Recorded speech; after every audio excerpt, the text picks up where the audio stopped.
Hi, Robert Greening here.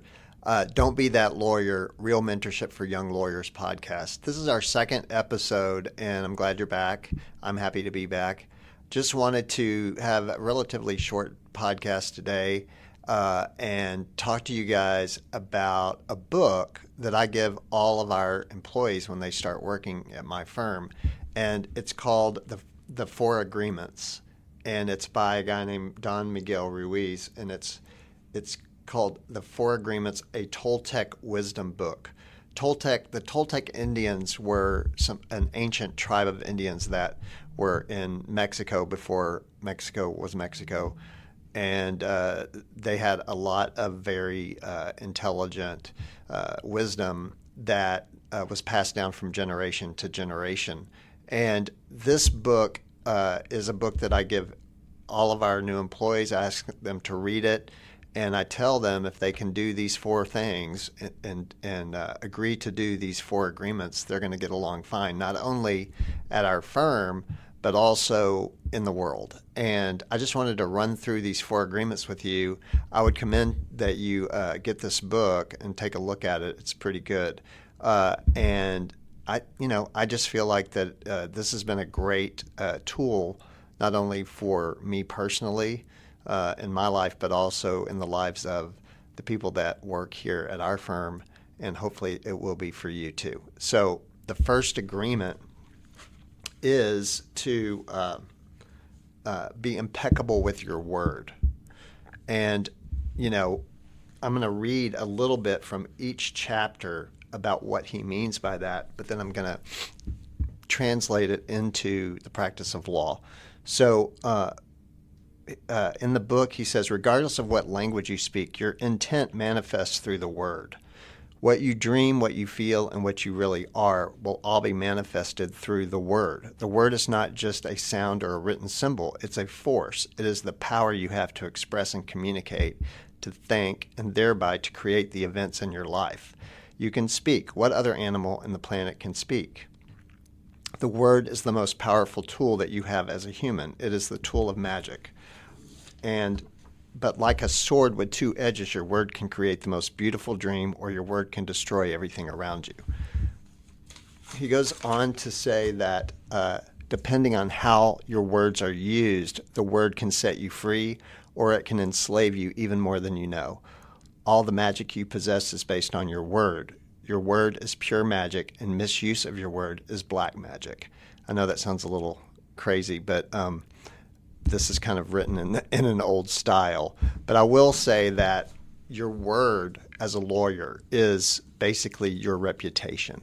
And as you start your practice in law, really all you have is your reputation. And if you ever don't keep your word to someone, whether it's opposing counsel, whether it's a judge, if you say a misstatement or mistruth in court, which we're not supposed to do, we're also not supposed to lie to opposing counsel. We're really not supposed to lie to anyone.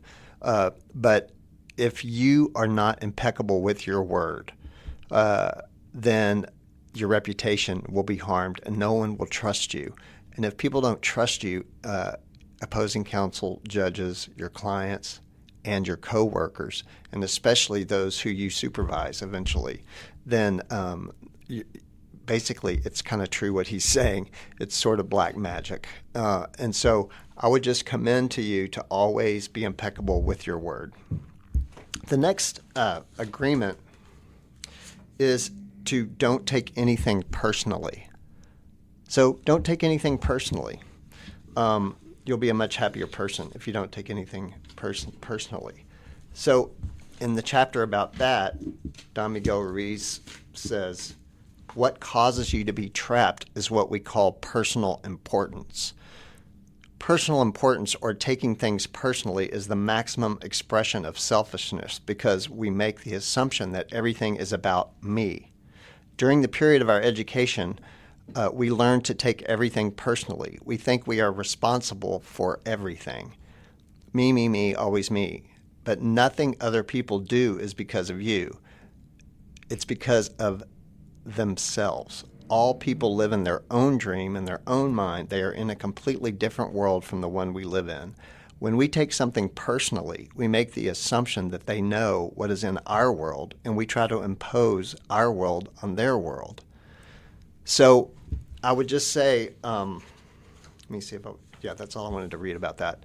Just remember that you're going to be much happier in life if you don't take anything personally.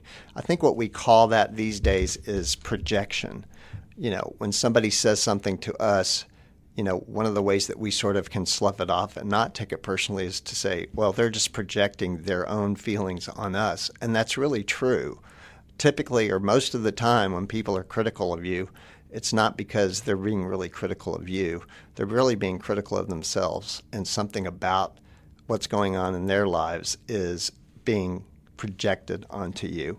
So in the real world, as a young lawyer, if your supervising attorney is hypercritical of you, don't take it personally. Switch it around and either consider the source if you think that your supervising attorney may have some issues that he or she needs to be working out on themselves, but also you can switch it around and realize that maybe they're just being hypercritical on you because they want you to succeed and they want you to be the best lawyer that you can be. And so they're being hypercritical so that you get it right, so that you'll be the best lawyer that you can be. So don't take anything personally. The third agreement is don't make assumptions. So Don Ruiz on the don't make assumptions part says this: we have the tendency to make assumptions about everything. The problem with making assumptions is that we believe that they are the truth. We could swear they are real. We make assumptions about what others are doing or thinking. We take it personally, then we blame them and react by sending emotional poison with our words. That is why whenever we make assumptions, we're asking for problems. We make an assumption, we misunderstand, we take it personally, and we end up creating a whole drama for nothing. We create a lot of emotional poison just by making assumptions and taking it personally, because we usually we start gossiping about our assumptions. Remember, gossiping is the way we can communicate to each other in the dream of hell and transfer poison to one another. Because we are afraid to ask for clarification, we make assumptions and believe we are right about the assumptions. Then we defend our assumptions and we try to make someone else wrong.